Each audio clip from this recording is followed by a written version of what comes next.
அஸ்ஸலாமு அலைக்கும். இன்ஷால்லா நம்ம இன்றைக்கி பார்க்க போகிற சப்மிட்டர்ஸ் பர்ஸ்பெக்டிவ் ஆர்டிக்கல் 2026 வருடம் பிப்ரவரி மாதத்தோட வெளியீடு. ஆர்டிக்கலோட தலைப்பு, கடவுள்தான் சிறந்த திட்டமிடுபவராக இருக்கின்றார். நம்ம காலையில் ஏந்திரிக்கிறதுல இருந்து நம்மளை சுற்றி நடக்கக்கூடிய விஷயங்கள் எல்லாமே ஒரு தெய்வீக திட்டத்தோட ஒரு அங்கமாக தான் இருக்குது. ஸோ நம்ம என்னைக்காச்சும் கொஞ்சம் நிறுத்தி நிதானமாக நம்ம டெய்லி சாப்பிட்றோமே அந்த சாப்பாட்டில் இருக்கக்கூடிய இன்க்ரீடியன்ட்ஸ்லாம் அதில் சேர்க்கக்கூடிய பொருட்கள் எல்லாமே இங்கேருந்து வருது அப்படின்றத நம்ம யோசிச்சிருக்கோமா? ஸோ நம்ம சாப்பிட்ற ஒவ்வொரு ஐட்டமுமே எல்லாமே நம்ம இருக்கிற ஊர்லேயே விளையிறது கிடையாது. ஒன்றும் பூமியோட ஒவ்வொரு பகுதியிலேருந்து விளைஞ்சு நம்மளுக்கு அது சமைக்கப்பட்டு ஒரு உணவாக சமைத்த ஒரு உணவாக ருசியாக ஒரு உணவாக நம்ம முன்னாடி நம்ம தட்டையில் அது சேருது. நம்ம குடிக்கிற தண்ணி ஆகட்டும், நம்ம உணவில் சேர்க்கக்கூடிய மசாலா பொருட்களாக இருக்கட்டும், தானியங்களாக இருக்கட்டும், பழ வகைகளாக இருக்கட்டும், காய்கறிகளாக இருக்கட்டும், எல்லாத்திற்குமே நம்ம பிளேட்டுக்கு நம்ம தட்டைக்கு அது வர்றதுக்கு முன்னாடி அது ஒரு பெரிய நீண்ட பயணத்தை மேற்கொண்டு தான் நம்ம தட்டைக்கு அது கடைசியாக வருது. வேற ஏதோ ஒரு நாட்டில் வேற ஏதோ ஒரு ஊரில் ஒரு நபர் ஒரு ஆள் அதை நம்மளுக்காக விளைவிக்கிறாங்க. அப்புறம் அதை அறுவடை செஞ்சு அது கடையில் விற்கப்பட்டு அதை நம்ம போய் வாங்கி அதை நம்மளுக்காக ஒருத்தர் சமைத்து கொடுத்து அது ருசியாக ஒரு உணவாக மாறி அல்ஹம்துலில்லாஹ் நம்ம தட்டைக்கு வருது. நம்ம டெய்லி நம்ம என்ன செய்கிறோம் அப்படின்னா, நம்மளை பற்றி மட்டும்தான் நம்ம நினச்சிக்கிட்டே இருக்கோம். மற்றவங்களை பற்றி அடுத்தவங்களோட சூழ்நிலைகளை பற்றி நம்ம நினைக்கிறதே கிடையாது. இப்போ இந்த உலகத்தில் பார்த்தோன்னா நம்மளுக்கு முன்னாடி எத்தனையோ கோடிக்கணக்கான மக்கள் வந்துட்டு போயிருக்காங்க. இப்போவும் பார்த்தோன்னா பூமியில் 8 மில்லியனுக்கு மேலே 8 பில்லியனுக்கு மேலே மக்கள் வாழ்ந்துட்டு இருக்காங்க. இன்னும் நிறைய மக்கள் கோடிக்கணக்கான மக்கள் இன்னும் வர்றதுக்காக காத்துட்ருக்காங்க, இன்னும் வர போகிறாங்க. ஸோ இது வரைக்கும் வந்த மக்களுக்கும் சரி, இப்போ இருக்கிற மக்களுக்கும் சரி, இன்னும் வரப்போகிற மக்களுக்கும் சரி, எல்லாருக்கும் சேர்த்து அல்லாஹ் வாழ்வாதாரத்தை ஆல்ரெடி திட்டமிட்டு வச்சுட்டாங்க. ஸோ இதுக்கான வாழ்வாதாரத்தோட அந்த அளவை பார்த்தோம் அப்படின்னா, ஒவ்வொரு நாளும் அவ்வளோ ஒரு பெரிய குவான்டிட்டியில் ஒரு எண்ணிக்கையில் எல்லாம் நம்மளுக்கு வாழ்வாதாரத்தை கொடுத்துட்டு இருக்காங்க. ஸோ இது எல்லாருக்குமே நம்ம வீட்டில் இருக்கக்கூடிய வெளியே இருக்கக்கூடிய ஒரு சின்ன எறும்புக்காக இருந்தாலும் சரி, காட்டில் வாழக்கூடிய மிருகங்களுக்கு இருந்தாலும் சரி, கடலுக்கு அடியில் இருக்கக்கூடிய மீனுக்கு இருந்தாலும் சரி, அதில் அடியாளத்தில் இருக்கக்கூடிய ஒரு மீனுக்கு இருந்தாலும் சரி, மண்ணுக்கு அடியில் இருக்கக்கூடிய ஒரு புழுவுக்கு இருந்தாலும் சரி, எல்லாத்திற்கான வாழ்வாதாரமுமே ஆல்ரெடி கணக்கிடப்பட்டு இருக்கு. அதுபடி டெய்லி அதுக்கான வாழ்வாதாரம் அதை சென்று அடையுது.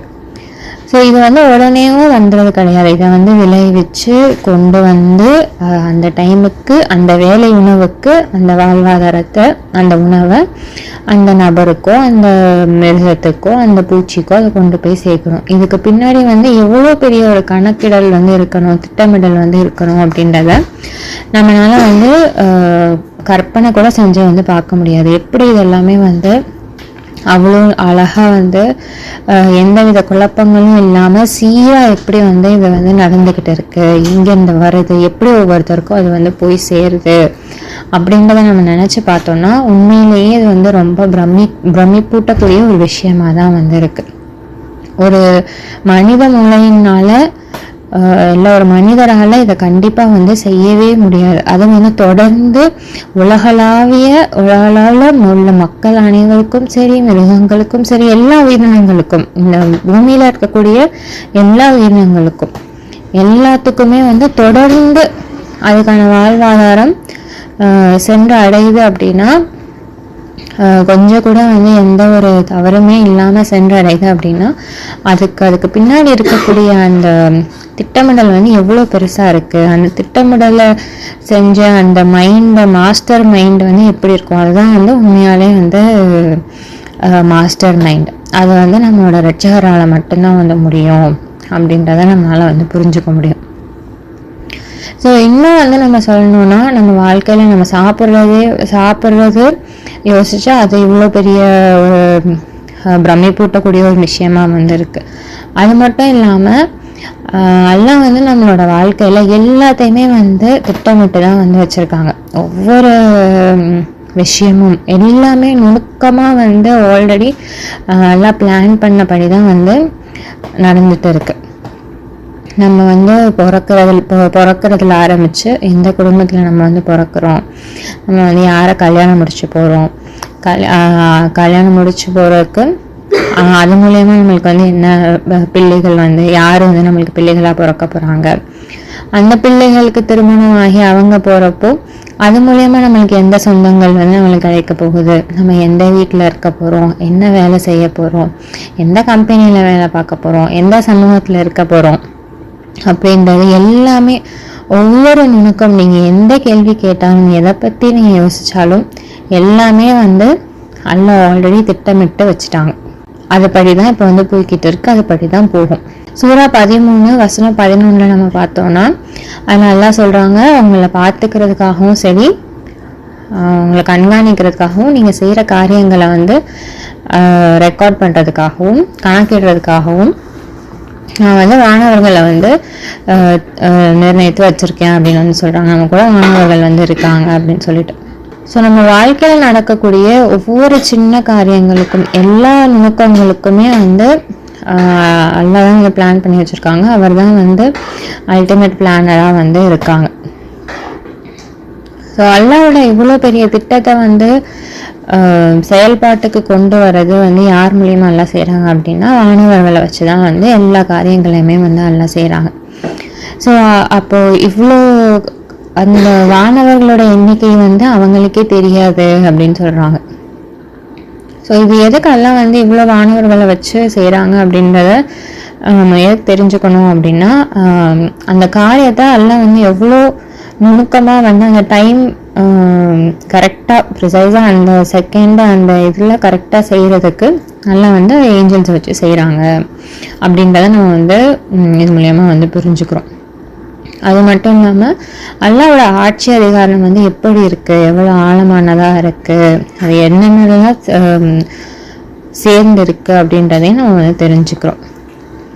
ஸோ இதை நம்மளால் வந்து ஒரு சின்ன அளவில் வந்து புரிஞ்சுக்க தான் முடியுமே தவிர இதை செயல்பாட்டில் இது வந்து எப்படி வருது அப்படின்றத நம்மளால் வந்து அதை முழுசாக நம்மளால் அதை வந்து என்றைக்குமே இதையே நம்மளால் வந்து புரிஞ்சுக்கவே முடியாது. அல்லாஹ் எப்படி வந்து எந்த குறையுமே இல்லாமல் அவரோட மாணவர்களை வச்சு இது எல்லா விஷயத்தையும் நடத்துகிறாங்க அப்படின்றத வந்து நம்மளால் வந்து அதை ஃபுல்லாக வந்து நம்மளால் அதை வந்து புரிஞ்சுக்கவே முடியாது.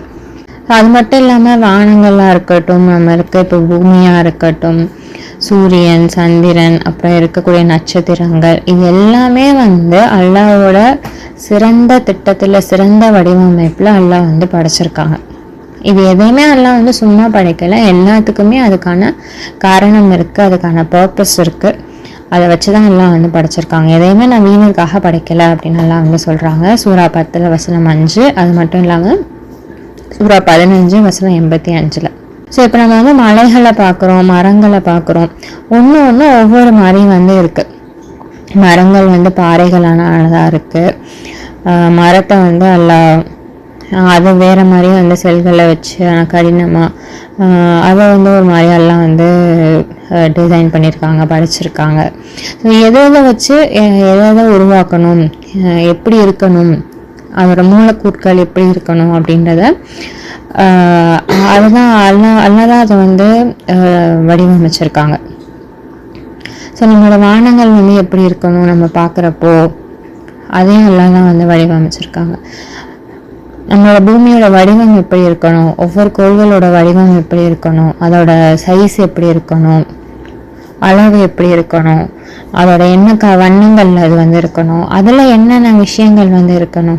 ஒவ்வொரு கோள்கள், ஒரு சில கோள்கள் வந்து வெறும் காற்றுனால ஆடுது, ஃபுல்லாக காற்று மண்டலம் வந்து வந்து சுற்றி இருக்கும் அப்படின்னு வந்து சொல்கிறாங்க. ஒரு இது ரொம்ப கோல்டாக இருக்கும் அப்படின்னு குளிர்ச்சியாக இருக்கும் அப்படின்னு சொல்கிறாங்க. ஒரு இது ரொம்ப வெப்பமயமானதாக இருக்கும். ஒவ்வொன்றுக்கும் ஒவ்வொரு தன்மைகள் வந்து இருக்குது. அது எல்லாமே அல்லாஹ் தான் வந்து திட்டமிட்டு வந்து வச்சுருக்காங்க. இப்போ நம்ம அடுத்து பார்த்தோம் அப்படின்னா இதையும் பார்க்கும்போது நம்மளுக்கு வந்து ஒன்று ஒன்றா நம்ம பார்த்துக்கிட்டே வர்றப்போ நம்மளோட ரட்சகரோட திட்டமிடல் வந்து ஒவ்வொரு விஷயத்துலையும் எப்படி இருக்குது அப்படின்றத நம்ம வந்து புரிஞ்சுக்க முடியும். அவர் எவ்வளோ பெரிய ரட்சகராக இருக்காரு அப்படின்றதையும் நம்மளால வந்து உணர முடியும். அதில் ஒன்று தான் இந்த இயற்கையில் உள்ள உணவு சங்கிலியும் பார்த்தோம் அப்படின்னாலும் நம்மளுக்கு அல்லாவோட அந்த திட்டமிடல் தான் நம்மளுக்கு வந்து புரியும்.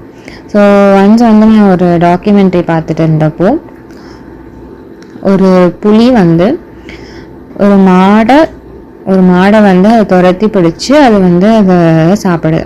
முதல்ல வந்து அந்த புலி வந்து அதை பிடிக்கிறனால அதோட குரூப்போ அது மற்ற புலிகள் எல்லாமே சேர்ந்து முதல்ல அந்த மாடை வந்து சாப்பிட்றாங்க. சாப்பிட்டுட்டு அது வந்து அதோட மீதியை விட்டுட்டு மாடோட மீதியை விட்டுட்டு இது வந்து போயிடுது. அப்போ நைட் ஆனதுக்கப்புறமா வந்து ஓநாய், நரி அது மாதிரி வந்து இந்த மீதி கிடக்கிற அந்த மாட்டோட பகுதிகளை வந்து சாப்பிடுது. அதுக்கப்புறம் என்ன ஆகுது அப்படின்னா அதுக்கு அடுத்தடுத்த நாள் வல்லூர்கள் வந்து சாப்பிடுது. ஈகிள், வல்ச்சர்ஸ் அந்த மாதிரி வந்து பேர்ட்ஸ்லாம் வந்து சாப்பிடுது. அதுக்கப்புறம் வந்து சின்ன சின்ன பறவைகள், காக்கா, மற்ற இதெல்லாம் இந்த இறந்து போன இதை வந்து யார் சாப்பிடுவாங்களோ அந்த மாதிரியான இதெல்லாம் வந்து சாப்பிடுது. அப்புறம் கொஞ்சம் கொஞ்சம் போகிறதுக்கு அடுத்த நாள் வந்து என்ன பூச்சிகள் வந்து வர ஆரம்பிச்சிருது. ஃபுல்லாக சுற்றி வந்து ஈ அது மட்டும் இல்லாமல் மற்ற பூச்சிகள் எல்லாமே வந்து சுற்ற ஆரம்பிக்குது. அதுக்கப்புறம் எறும்புகள் வருது. அப்புறம் எறும்புகள் வந்து கொஞ்சம் கொஞ்சமாக அழிக்க ஆரம்பிக்குது. அப்புறம் இன்னும் நாட்கள் போக போக அந்த மாடு வந்து அழுக ஆரம்பிக்கும் போது என்ன ஆகுது அப்படின்னா அப்போ உள்ள இந்த பாக்டீரியா இதெல்லாம் உருவாகி அதில் இருக்கிற வந்து மீது கொஞ்சம் இருக்கிற மற்ற சதைகள் எல்லாத்தையுமே அதை வந்து கரைச்சி எடுத்துருது. ஃபுல்லாமே வந்து இப்போ காலியாகி கடைசியில் அது வந்து வெறும் எலும்புகள் மட்டும் வந்து அந்த மாடில் வந்து மீதி இருக்குது. ஸோ அந்த மாடு வாழும் காலங்களில் அதுக்கான வாழ்வாதாரத்தையும் நல்லா வந்து திட்டமிட்டு அது இறந்து போனதுக்கு அப்புறமா அது யார் யாருக்கு வாழ்வாதாரமாக போய் சென்றடையணுமோ அதோட எந்தெந்த பகுதி எத்தனாவது நாட்களில் அது யார் யாருக்கு அது வந்து வாழ்வாதாரமாக அந்த மாடு வந்து போகணுமோ அதையும் எல்லாம் வந்து திட்டமிட்டு தான் வந்து வச்சுருக்காங்க. ஸோ அதோட வாழ்க்கையும் சரி அதோட மரணத்தையும் சரி அது மரணம் மூலியமாக அது யார் யாருக்கெல்லாம் அது வாழ்வாதாரமாக ஆக போகுதுன்றதையும் சரி எல்லாம் வந்து ரொம்ப துல்லியமாக வந்து வடிவமைச்சு வந்து வச்சுருக்காங்க. ஸோ இப்படி ஒவ்வொரு விஷயங்கள்லையும் சரி நம்ம எல்லாத்தையும் நம்மளுக்கு டெய்லி நம்ம தட்டையில் வர சாப்பாடாக இருக்கட்டும், நம்மளை சுற்றி நடக்கிற விஷயங்களாக இருக்கட்டும், நம்ம பார்க்கக்கூடிய விஷயங்களாக இருக்கட்டும், எல்லாத்தையுமே வந்து நம்ம பார்த்துட்டு எல்லாம் எப்படி அழகாக அதை வந்து ஒன்னொன்னையும் ரொம்ப துல்லியமாக வடிவமைச்சு கணக்கிட்டு அதை வந்து திட்டமிட்டு வச்சுருக்காங்க அப்படின்றத பார்த்துட்டும் நம்ம என்ன நினைக்கிறோம் அப்படின்னா நம்ம தான் வந்து நம்மளோட விஷயங்களை கட்டுப்படுத்துகிறோம் அப்படின்னு நம்ம வந்து நினச்சிக்கிறோம்.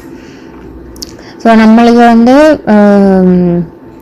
நம்மளோட வேலையிலையோ இல்லை தொழிலையோ இல்லை படிப்புலேயோ நம்மளுக்கு நல்லா நம்ம வந்து வர்றப்போ நம்மளுக்கு வெற்றியை கொடுக்குறப்போ செல்வத்தை கொடுக்குறப்போ நம்ம வந்து என்ன நினச்சிக்கிறோம் அப்படின்னா நம்மளோட கடின உழைப்பு தான், அதனால தான் நம்மளுக்கு வந்து இவ்வளோ செல்வம் வந்திருக்கு, அதனால தான் நம்ம வெற்றி அடைஞ்சிருக்கோம் அப்படின்னு நம்ம வந்து நினைக்கிறோம். ஸோ நம்ம பிள்ளைகளை நம்ம வந்து படிக்க வைக்கிறப்போ அவங்க வந்து அவன் நல்ல நிலைமைக்கு வர்றப்போ நான் தான் வந்து அவனை கஷ்டப்பட்டு வந்து படிக்க வச்சுருக்கேன், நம்மளோட தியாகங்கள் நம்மளோட எஃபர்ட்ஸை தான் நம்ம வந்து அங்கே முன்னாடி கொண்டு வந்து வைக்கிறோம். இப்போ நம்மளோட பிஸ்னஸில் வந்து தொழிலில் வந்து நல்லா இப்போ வளர்ச்சி அடைந்து நம்ம நல்ல நிலைக்கு வந்துட்டு இருக்கோம், தொழில் நல்லா போய்கிட்டு இருக்கு அப்படின்னா நான் அதில் பயன்படுத்தக்கூடிய யுக்திகள்னால தான் வந்து என்னுடைய அறிவு, என்னுடைய யுக்தி, என்னோட கடின உழைப்புனால தான் வந்து என்னோட பிஸ்னஸ் வந்து இப்போ நல்லா போயிட்டு இருக்கு அப்படின்ற ஒரு எண்ணத்தில் நம்ம வந்து வந்துடுறோம். அதே மாதிரி அதில் ஏதாச்சும் ஒரு தவறு நடந்துருச்சு அப்படின்னா ஒன்று என்ன பண்ணுவோம், நம்ம தான் இப்படி ஆயிடுச்சுன்னு சொல்லுவோம். இல்லை அப்படின்னா அந்த பழியத்துக்கு வேற யார் மொழியாச்சும் வந்து போட்டுருவோம், இவன் தான் இப்படி செஞ்சுட்டான், அவன் அப்படி செஞ்சுட்டான், அதனால தான் இப்படி ஆயிடுச்சு அப்படின்னு சொல்லிட்டு. ஆனால் இதில் உண்மை என்ன அப்படின்னு பார்த்தோன்னா எல்லாமே வந்து அல்லாஹ்வோட நாட்டத்திற்கு இணங்க தான் வந்து நடக்குது அப்படின்றத நம்ம வந்து மறந்துடுறோம். ஸோ எப்போல்லாம் நம்ம வந்து அல்லாவை ஞாபகம் வச்சுருக்கணுமோ அப்போல்லாம் நம்ம வந்து அல்லாவை மறக்கிறனால தான் நம்மளுக்கு வந்து கெட்ட விஷயங்கள் வந்து நடக்குது. ஸோ இதே வந்து அதில் நம்மளுக்கு ஒரு எடுத்துக்காட்டு மூலயமா குரானில் வந்து நம்மளுக்கு சொல்லி கொடுக்குறாங்க. சூரா 18 வசனம் 32லேருந்து 42. ஸோ 2 மனிதர்கள், அவங்க 2 பேருமே வந்து ஆளுக்கு ஒரு தோட்டத்தை வந்து வச்சுருக்காங்க. அதில் ஒருத்தர் வந்து அது நல்லா செழிப்பாக வந்ததுக்கப்புறமா அவர் வந்து ஆணவம் கொண்டு என்ன சொல்கிறாரு, அவரோட செல்வத்தையும் அவரோட உழைப்பையும் தான் அவர் வந்து நம்புகிறாரு. அதனால தான் வந்து எனக்கு இப்படி ஆச்சு, என்னோடய தோட்டம் வந்து இப்போ சூப்பராக இருக்குது, நல்லா நான் வந்து இது அறுவடை செஞ்சேன்னா நான் வந்து ரொம்ப வந்து இப்போ பணக்காரன் ஆயிடுவேன் அப்படின்னு அவர் வந்து தோட்டத்து மேலே அவர் நம்பிக்கையை வைக்கிறாரு, அல்லா மேலே வைக்காமல்.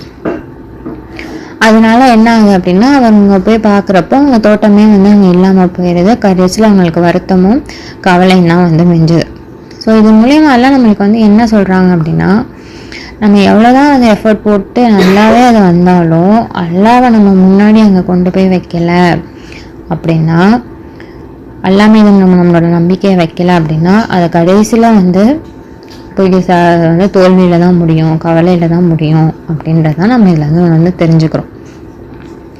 ஸோ அதே மாதிரி தான் ஜோசப் நபியோட நம்ம கதையும் பார்த்தோம் அப்படின்னா, அதுலேயும் நம்மளுக்கு வந்து ரொம்ப முக்கியமான ஒரு பாடம் வந்து இருக்குது. ஸோ அவர் வந்து என்ன பண்ணுறாரு, அவர் கூட இருந்த இன்னொரு கைதி கிட்ட அவர் வெளியே போகும்போது, நீ வந்து என்னை பற்றி ராஜா கிட்ட சொல்லி என்னை சீக்கிரம் வெளியே கொண்டு வந்தது அப்படின்னு சொல்லிட்டு அவர் வந்து கூட இருந்த ஆள்கிட்ட வந்து சொல்கிறாரு. ஆனால் வந்து அவர் முதல்ல நம்பிக்கையை வந்து அல்லா மீது வைக்காமல் இங்கே வந்து ஒரு மனிதர் மேலே அவர் நம்பிக்கையை வச்சு அவர் வந்து சொல்லிட்டார். ஸோ இதனால வந்து என்ன ஆகுது, அவர் கூட இன்னும் நிறையா வருஷம் அவர் வந்து சிறையிலேயே இருக்கிற மாதிரி அவரோட காலத்தை கழிக்கிற மாதிரி ஆயிடுது. இது வந்து ஒரு உண்மையான ஒரு நல்ல பிலீவரோட இது கிடையாது, செயல் கிடையாது. அது அப்படி உண்மையான நல்ல பிலீவர் இப்படி செய்யக்கூடாது அப்படின்னா அவருக்கு அந்த பாடத்தை கற்பிக்கணும் அப்படின்றதுக்காக தான் அதெல்லாம் வந்து அவரை கூட கொஞ்ச நாள் வந்து இதில் வச்சிடுறாங்க. அது மூலயமா இப்போ எல்லாம் நம்மளுக்கும் வந்து சொல்லித்தராங்க, இப்படி நீங்கள் செய்யாதீங்க அப்படின்னு சொல்லிட்டு. ஸோ இது மூலயமா நம்ம என்ன கற்றுக்குறோம் அப்படின்னா, அல்லாஹ்வை முழுசாக நம்புறது எவ்வளோ முக்கியம், அவரை மட்டும்தான் நம்ம நம்பணும், மற்ற யாரையுமே நம்ம வந்து இது பண்ணக்கூடாது அப்படின்றதோட முக்கியத்துவத்தை நம்ம இது மூலியமாக நம்ம வந்து தெரிஞ்சுக்கிறோம். ஸோ குரான் நம்மளுக்கு என்ன சொல்லிக் கொடுக்குது அப்படின்னா, உங்களுக்கு எந்த கஷ்டம் வந்தாலும் அதுலேருந்து உங்களை மீட்டு வெளியே கொண்டு வரக்கூடியவர் யாராக இருப்பாங்க அப்படின்னா, அது அல்லாஹ் மட்டும்தான். வேறு யாராலையும் அதுலேருந்து உங்களை வெளியே கொண்டு வர முடியாது.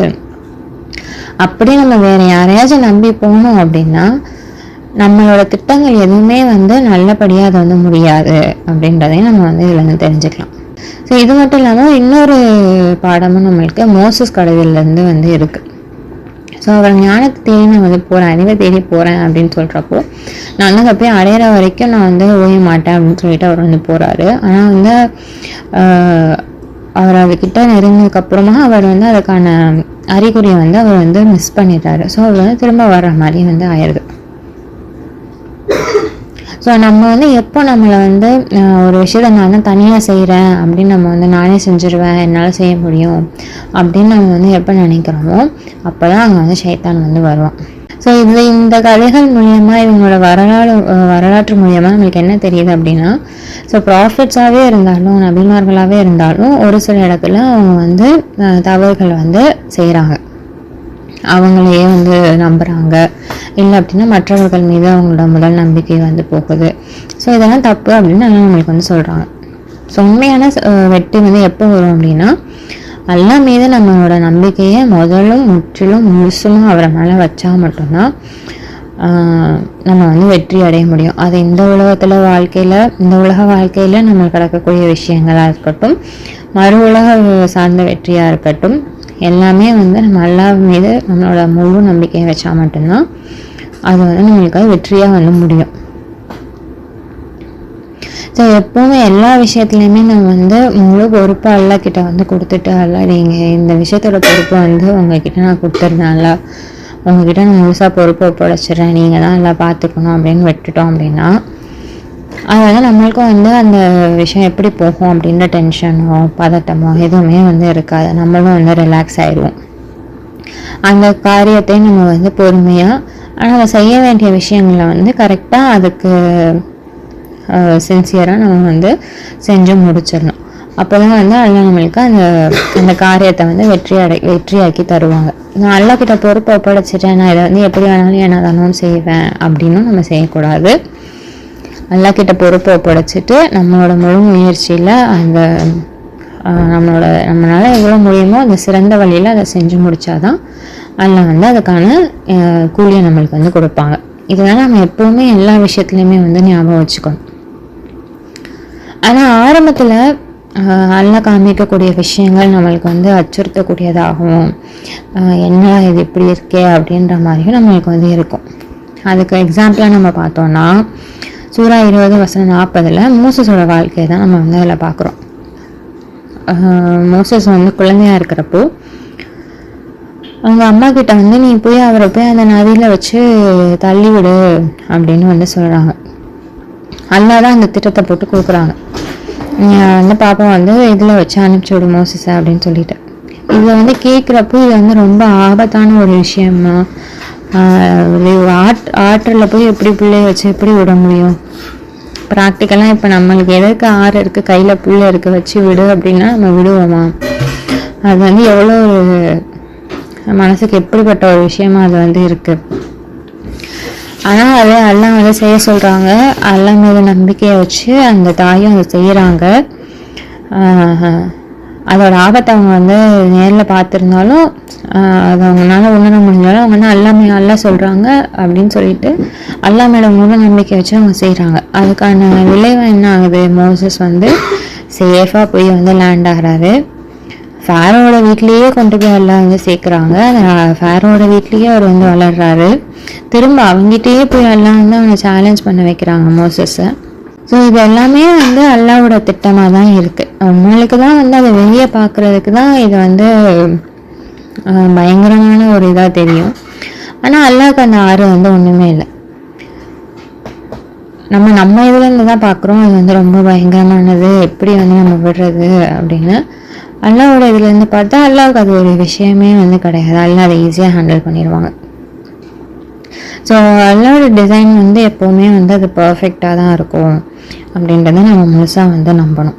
ஸோ இந்த விஷயங்கள் மூலயமா நம்ம என்ன பார்க்குறோம் அப்படின்னா புரிஞ்சுக்கிறோம் அப்படின்னா அல்லாஹ்வோட திட்டங்கள் வந்து அல்லாஹ் வந்து வெறும் திட்டமிடல் மட்டும், காரியங்களை திட்டமிடல் மட்டும் இல்லாமல் மக்களோட எண்ணங்களையும் அவங்களோட என்ன போக்கு, அவங்க என்ன நினைக்கிறாங்க அதையும் சேர்த்து தான் இதில் வந்து அல்லாஹ் வந்து வடிவமைக்கிறாங்க அப்படின்றதையும் நம்ம வந்து பார்க்குறோம்.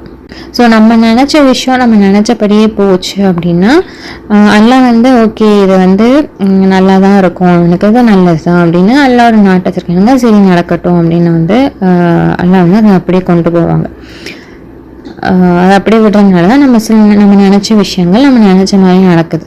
அந்த மாதிரி சமயங்களில் நம்ம வந்து அல்ஹம்துலில்லாஹ் அப்படின்னு வந்து சொல்லி அதை அக்செப்ட் பண்ணிக்கிறோம். ஆனால் இதில் வந்து சில விஷயங்கள் நம்ம நினச்சபடி வந்து போகாது. நம்ம ஒன்று நினச்சிருப்போம், இல்லை நம்ம ஒன்று வேணும்னு கேட்டிருப்போம், இப்படி நடக்கணும்னு நினச்சிருப்போம், அது அப்படியே நடக்காது. அந்த சமயங்களில் நம்ம அல்ஹம்துலில்லாஹ் சொல்லி அல்லாஹ்வோட திட்டத்தை முழுசாக நம்புறது தான் வந்து ரொம்ப பெரிய விஷயமா இருக்கும். அதுதான் நம்மளுக்கு கொடுக்கக்கூடிய சோதனையாக இருக்கும்.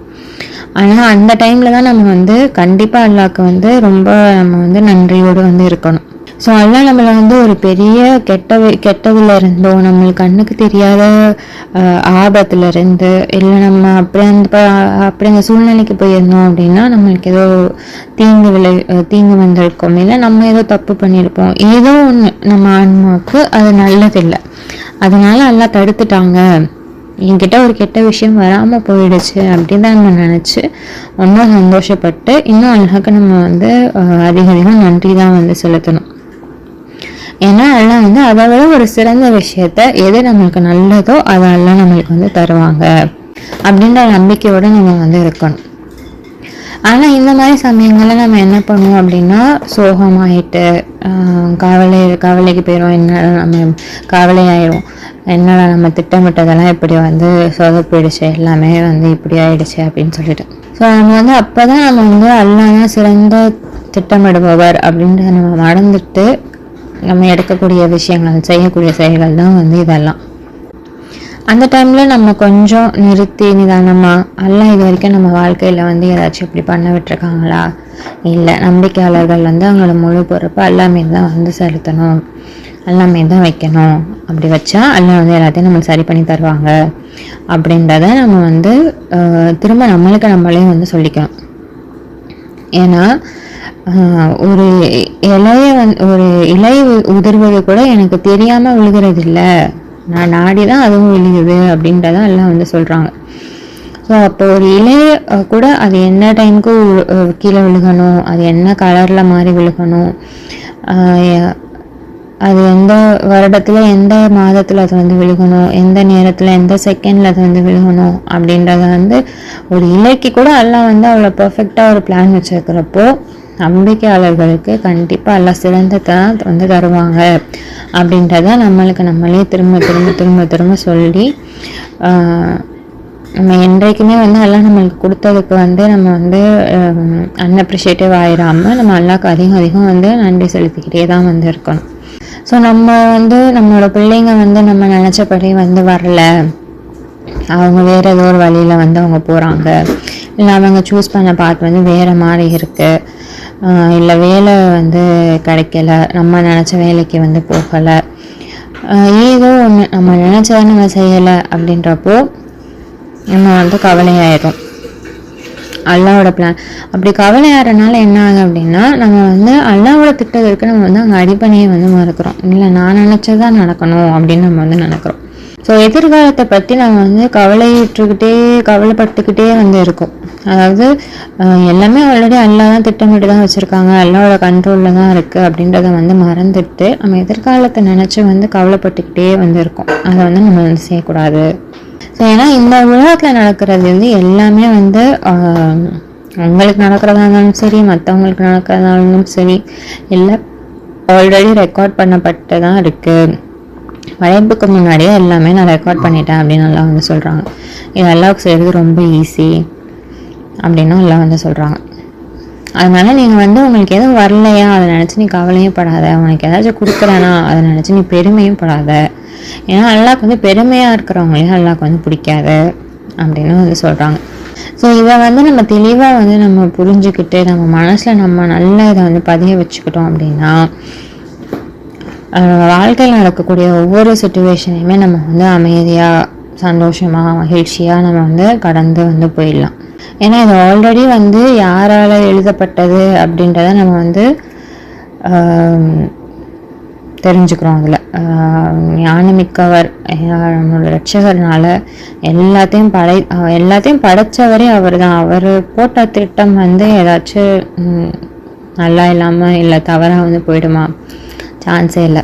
ஆனால் சில மக்கள் வந்து ஆரம்பத்தில் வந்து ஸ்ட்ராங்காக இருப்பாங்க, போக போக போக போக அவங்களோட நம்பிக்கை வந்து இதாக ஆரம்பிச்சிடும். முன்னாடி வந்து நல்லா உறுதியோடு இருந்தவங்க வந்து அதுக்கப்புறம் வந்து வேறு மாதிரி மாற்றி வந்து பேச ஆரம்பிச்சிருவாங்க. ஏன் அவங்கெல்லாம் வந்து மாறி போயிட்டாங்க அப்படின்னு வந்து நம்ம வந்து நினைப்போம். ஆனால் அல்லாதான் வந்து அதையும் வந்து நடக்க வந்து செய்கிறாங்க. அதுவும் வந்து ஒரு நல்ல காரணத்துக்காக தான். ஸோ எல்லாத்துக்குமே எல்லாம் வந்து அதுக்கான நேரம் கொடுக்கப்பட்டு தான் நம்ம வந்து இங்கே வந்திருக்கோம். ஸோ நம்மளுக்கு மனசுக்குள்ளே நம்ம வச்சுருக்க எல்லாத்தையுமே நம்ம வந்து இங்கே வெளியே கொண்டு வந்துட்டு யார் நம்ம அப்படின்றத ப்ரூஃப் பண்ணிட்டு போகிறதுக்காக தான் நம்ம இங்கே வந்திருக்கோம். ஸோ அதுக்கான டைமில் தான் அவங்களும் வந்து இருக்காங்க. ஸோ அந்த டைமுக்குள்ளே அவங்க வந்து அப்படி அவங்க விலகி போயிட்டு திரும்பவும் வரலாம், இல்லை அவங்க அப்படியே கூட வந்து போயிடலாம். அது வந்து அவங்களோட ஆன்மா வந்து எதை தேடி போகுதோ அவங்களோட ஆன்மா வந்து எதுக்கு தகுதியாக இருக்கோ அதுக்கெல்லாம் வந்து அவங்கள வந்து வழி நடத்துவாங்க. ஸோ இதில் வந்து நம்ம அவங்கள ஜட்ஜ் பண்ணுறதுக்கோ அவங்கள பற்றி இது பண்ணுறதுக்கோ எதுவுமே வந்து கிடையாது. ஸோ இது மூலயமா எல்லாம் வந்து யார் உறுதியோடு இருக்காங்க அப்படின்றத எல்லாம் வந்து டெஸ்ட் பண்ணி வந்து பார்க்குறாங்க. எல்லாருக்கும் சோதனைகள் வரும். வாழ்க்கையில் எல்லாமே வந்து நம்ம நினச்சபடி போகாது, நல்லா திட்டத்தப்படி தான் போகும். அப்போது எல்லா சிச்சுவேஷன்லேயும் சூழ்நிலைகள்லையும் யார் வந்து அல்லாவோட திட்டத்தை நம்பி யார் வந்து சின்சியராக இருக்காங்க, உறுதியோடு யார் இருக்காங்க அப்படின்றத எல்லாம் பார்க்குறதுக்காக தான் எல்லா விதமான சூழ்நிலைகள்லையும் நம்மளை வச்சு எல்லாம் பார்ப்பாங்க. ஸோ இறுதியில் வந்து அவரோட திட்டம் தான் வந்து ஜெயிக்கும், உண்மை தான் வந்து ஜெயிக்கும். ஸோ மக்கள் வந்து இந்த மாதிரி எல்லாமே டெய்லி நம்ம வாழ்கிறதே ஒரு சோதனை தானே, இந்த வாழ்க்கையே ஒரு சோதனை தானே. ஸோ மக்கள் வந்து அதில் வந்து அவங்களோட சோதனை காலத்தில் வந்து இருக்கிறப்போ நம்ம எதுக்கு இன்னொருத்தவங்கள போய் வந்து நம்ம டெஸ்ட் பண்ணிக்கிட்டு அவங்க இப்படி இருக்காங்க அப்படி இருக்காங்க, நரகத்துக்கு போவாங்க சொர்க்கத்துக்கு போவாங்க அப்படின்ற அந்த அசம்ஷன் அந்த ஜட்ஜ்மெண்ட் முடிவு நம்மளுக்கு தேவையே வந்து கிடையாது. அவங்களும் சோதனையில் தான் இருக்காங்க, அவங்களோட சோதனையை அவங்க வந்து எதிர்கொண்டுட்டு இருக்காங்க. அவங்களுக்காக முடிஞ்சால் நம்ம துவா செஞ்சால் நாங்கள் நல்லாயிருக்கும், அல்லாஹ் அவங்களுக்கு நல்ல பாதையை காமிக்கட்டும் அப்படின்னு சொல்லிட்டு. ஸோ அல்லாஹ்வோட திட்டம் வந்து வர வரைக்கும் அது நம்மளுக்கு அதோட ப்ராசஸில் வந்து போகும். ஸோ ஸ்டார்டிங்லேயே என்னடா இது இப்படி இருக்கே அப்படின்னு நினச்சி நம்ம வந்து நம்மளோட மனசை தளர விட்டுறாமல், இப்போ மோசஸை வந்து ஆற்றுல தூக்கி போட சொன்னப்போ என்ன ஆற்றுல தூக்கி போட சொல்கிறாங்களே அப்படின்னு வந்து அவங்க மனசை தளர விடல, போட்டனால தான் மோசஸ் வந்து அங்கேயே போய் வளர்ந்து திரும்ப அவர் அவ்வளோ மக்களுக்கு வந்து போய் சொல்கிற அளவுக்கு அவர் வந்து இதாக வந்தார். ஸோ அல்லாஹ்வோட திட்டம் வந்து கொஞ்சம் கொஞ்சமாக அது ஒரு டைமில் அது வந்து வெளியே வரும். அது வரைக்கும் நம்ம வந்து பொறுமையாக வந்து இருக்கணும். அந்த டைம் அதுக்கான அதை வெளியே கொண்டு வர்றதுக்கான அந்த நேரம் தான் நம்மளுக்கான சோதனை. அதில் நம்ம எப்படி இருக்கோம் அப்படின்றதான் நம்மளுக்கான சோதனையாக வந்து இருக்குது. ஸோ அல்லாஹ்வோட அந்த திட்டத்தை வந்து கிராண்டடாக எடுத்துக்கிறவங்களுக்கு, ரொம்ப லேஸாக எடுத்துக்கிறவங்க வந்து லூசர்ஸ், அப்படி தோல்வியாளர்கள், அவங்க வந்து போயிடுவாங்க அப்படின்னு எல்லாம் சொல்கிறாங்க. அது மட்டும் இல்லாமல் இந்த ஷைதான் வந்து என்ன பண்ணுவான் அப்படின்னா, நன்னறியாளர்களுக்கு அவங்கக்கிட்ட போய் அவங்க வந்து கிசுப்பான் அப்படின்னு வந்து சொல்கிறாங்க. ஆனால் அவங்க வந்து உடனே வந்து அவங்க வந்து அறிஞ்சுப்பாங்க. அவங்களுக்கு வந்து தெரியும் இந்த ஷைத்தானோட கிசுப்பு தான் அப்படின்னு அவங்களுக்கு வந்து தெரியும். அவங்க உடனே வந்து இறைவனை நினைவு கூறிட்டு அவங்க திரும்ப வந்து பழைய நிலைக்கு வந்து வந்துடுவாங்க, அந்த எண்ணத்துலேருந்து அவங்க வெளியே வந்துடுவாங்க அப்படின்னு சொல்கிறாங்க.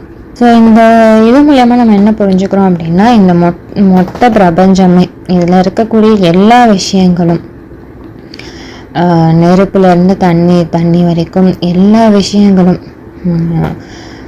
நீங்கள் என்னென்ன உங்களுக்கு தெரியுதோ இங்கே இருக்கக்கூடிய அனைத்தும் நம்பிக்கையாளர்கள் இருக்கட்டும், நம்ப மறுப்பவர்களாக இருக்கட்டும், எல்லாமுமே அல்லாஹ்வோட ஒரு திட்டத்தில், அல்லாஹ்வோட பிளானில் தான் அவங்க வந்து எல்லாருமே வந்து போய்கிட்டு இருக்கோம்.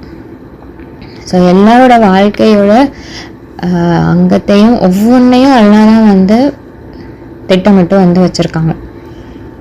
ஸோ இது எல்லாத்தையும் நம்ம வந்து புரிஞ்சுக்கிட்டு, அட்லீஸ்ட் நம்ம வாழ்க்கையில் அப்போது நடக்கக்கூடிய விஷயங்களை நம்ம வந்து அதை புரிஞ்சுக்கிட்டு அதை அக்செப்ட் பண்ணிவிட்டு அல்லா மீது நம்மளோட முழு நம்பிக்கையை வந்து வச்சோம் அப்படின்னா, நம்ம வாழக்கூடிய இந்த வாழ்க்கையை வந்து நம்ம வந்து அமைதியாக, திருப்தியாக, தெளிவாக, அல்லா மீது நம்பிக்கையோட சந்தோஷமாக வந்து வாழலாம் அப்படின்னு சொல்கிறாங்க. அது மட்டும் இல்லாமல் உங்கள் மீது அமைதி உண்டாவதாக, நீங்கள் வந்து ரொம்ப உறுதியோடு இருந்தீங்க, அதனால உங்களுக்கு வந்து எவ்வளோ ஒரு மகிழ்ச்சிகரமான ஒரு தங்குமிடம் வந்து உங்களுக்கு அமைஞ்சிருக்கு அப்படின்னு சொர்க்கத்துக்கு வரவேற்கிறாங்க. ஸோ அல்லாஹ்வோட திட்டத்தை அக்செப்ட் பண்ணிக்கக்கூடிய, அதை புரிஞ்சுக்கக்கூடிய ஞானத்தை கொடுக்க சொல்லி நம்ம அல்லாஹ்கிட்ட தான் வந்து பிரார்த்தனை செய்யணும். அதுக்காக நம்ம வந்து பொறுமையாகவும் வந்து இருக்கணும். ஸோ நம்ம வாழ்க்கையில் நடக்கக்கூடிய ஒவ்வொரு சூழ்நிலையிலையுமே நம்ம வந்து அது எப்படிப்பட்ட சூழ்நிலையாக இருந்தாலும் சரி, எல்லா சூழ்நிலையுமே நம்ம வந்து அல்லாஹ் மீது தொடர்ந்து நம்பிக்கை கொண்டு அவரை தொடர்ந்து நினைவு கூறிகிட்டே இருக்கணும். அல்ஹம்துலில்லாஹ். ஆர்டிக்கலோட ஆத்தர் வந்து மெஹராஜ் ஃப்ரம் சென்னை. அஸ்ஸலாமு அலைக்கும்.